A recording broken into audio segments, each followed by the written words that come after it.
নমস্কার বন্ধুরা, শ্রাবন্তী রান্নাঘর চ্যানেলে আপনাদের সবাইকে স্বাগত জানাই। আশা করি আপনারা সবাই ভালো আছেন, আমিও খুব ভালো আছি। আজ অনেক দিন পর আপনাদের সামনে রান্নার ভিডিও শেয়ার করতে এসেছি। এতদিন ধরে আমার রান্নার চ্যানেলটি বন্ধ রাখার কারণ আমার ফ্ল্যাটের ইন্টেরিয়ার শিফটিং এই নিয়ে আমি খুব ব্যস্ত ছিলাম। এছাড়া আমার ফ্যামিলিতে কিছু মেডিকেল এমার্জেন্সি ছিল, তার জন্য আমি তখন চ্যানেলটিকে কন্টিনিউ করতে পারিনি। কিন্তু আমি আবার নতুন করে রান্নার চ্যানেলটি শুরু করতে চলেছি। কিন্তু আপনাদের কাছে আমার রিকোয়েস্ট, আপনারা পাশে থাকলে আমি আমার চ্যানেলটিকে এগিয়ে নিয়ে যেতে পারবো। তাহলে আর কথা না বাড়িয়ে চলুন আজকের রান্নাটি আপনাদের সাথে শেয়ার করি। আমার আজকের রেসিপি চিকেন মহারানি। তাহলে দেখে নেওয়া যাক আমি চিকেন মহারানি কেমন ভাবে তৈরি করি। বন্ধুরা, আমি প্রথমে একটা কড়াই নিয়ে নিয়েছি।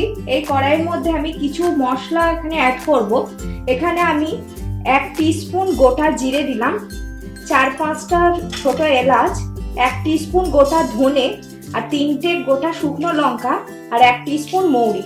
এগুলোকে আমি লো টু মিডিয়াম ফ্লেমে 15 থেকে 20 সেকেন্ড ফ্রাই করে নেব। তারপরে এটাকে আমি মিক্সিতে একটা পেস্ট বানিয়ে নেব। এটা 15 থেকে 20 সেকেন্ড ফ্রাই করা হয়ে গেছে। এবার আমি গ্যাসের ফ্লেমটাকে অফ করে দিচ্ছি। এটাকে আমি এবার মিক্সার জারের মধ্যে এটাকে আমি ঢেলে নিচ্ছি। এবার এটা একটু ঠান্ডা হলে এবার এটা একটা পাউডার বানিয়ে নেব। আমি ওই কড়াইয়ের মধ্যে এর মধ্যে এবার 3 টেবিল স্পুন অয়েল দিয়ে দিলাম। তেল আমার গরম হয়ে গেছে। আমি এর মধ্যে 2টো তেজপাতা দিয়ে দিলাম। তেজপাতাটাকে আমি একটু হালকা করে ফ্রাই করে নেব। এবার আমি এখানে মিহি করে একটা পেঁয়াজ কুচি করে রেখেছি, সেই পেঁয়াজটা আমি পুরো এর মধ্যে দিয়ে দিলাম। এবার পেঁয়াজটাকে আমি ফ্রাই করব।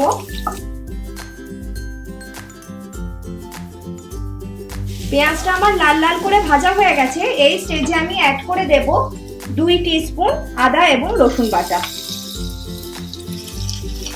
এটাকেও আমি লো টু মিডিয়াম ফ্লেমে ফ্রাই করতে থাকবো যতক্ষণ না পেঁয়াজ রসুনের কাঁচা গন্ধটা চলে যায়। আমি আদা রসুনটা খুব ভালো করে ভেজে নিয়েছি এবং আদা রসুনের কাঁচা গন্ধটাও চলে গেছে। এবার আমি এর মধ্যে চিকেন অ্যাড করব। এখানে আমি 300 গ্রাম চিকেন নিয়েছি, আমি চিকেনটা দিয়ে দিলাম। এবার এটাকে আমি খুব ভালো করে চিকেনটাকে ভেজে নেব।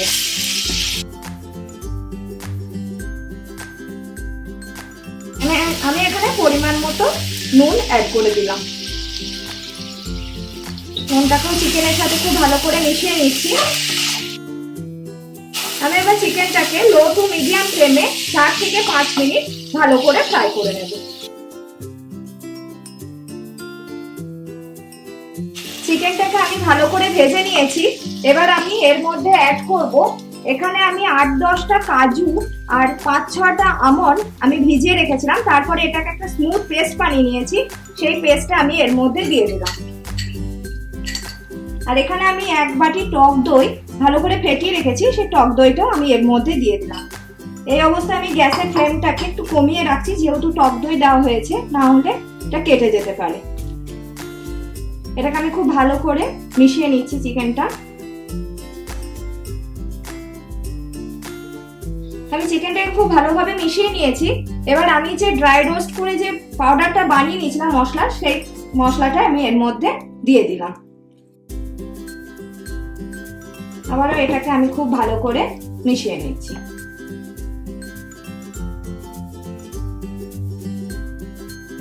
আমি মশলাটা চিকেনের সাথে খুব ভালো করে মিশিয়ে নিয়েছি। এবার আমি এর মধ্যে অল্প একটু জল অ্যাড করলাম। আবারও আমি এটাকে খুব ভালো করে মিশিয়ে নিচ্ছি। গ্রেভিটা ফুটতে উঠতে শুরু করেছে। আমি এবার এটাকে 10 থেকে 15 মিনিট চিকেনটা সেদ্ধ হওয়ার জন্য ঢাকনা দিয়ে রেখে দেবো লো টু মিডিয়াম ফ্লেমে। বন্ধুরা, আমার চিকেনটা 15 মিনিট ঢাকনা দিয়ে রাখা হয়ে গেছে। এবার আমি 15 মিনিট পর ঢাকনাটা খুলছি। এবার আমি চিকেনটাকে একটুখানি নেড়ে দেব। আমার চিকেনটা অলমোস্ট বয়েল হয়ে গেছে। এই অবস্থায় আমি এখানে 1 টিস্পুন কাসুরি মেথি, আমি এটাকে হাতে করে ক্রাশ করে রেখেছিলাম, এই কাসুরি মেথিটা দিয়ে দিলাম। আর এখানে আমি 1/2 টিস্পুন গরম মশলার গুঁড়ো দিয়েছি, সেটাও আমি এর মধ্যে দিয়ে দিলাম। আবারও এটাকে আমি খুব ভালো করে মিশিয়ে নিচ্ছি। আমি এবার এর মধ্যে হাফ টিস্পুন একটু চিনি অ্যাড করলাম। আপনারা চিনিটাকে স্কিপও করতে পারেন। আবারও এটাকে আমি খুব ভালো করে মিশিয়ে নিচ্ছি। আমার চিকেন মহারানি বানানো অলমোস্ট রেডি। এবার আমি এটাকে একটা সার্ভিং বোলে সার্ভ করব। বন্ধুরা, আপনারা দেখলেন আমি চিকেন মহারানি কেমন ভাবে তৈরি করলাম। আপনাদের যদি রেসিপিটি ভালো লেগে থাকে তাহলে অবশ্যই বাড়িতে একবার ট্রাই করে দেখতে পারেন। আর রেসিপিটি কেমন লাগলো প্লিজ আমাকে কমেন্ট বক্সে কমেন্ট করে জানাবেন।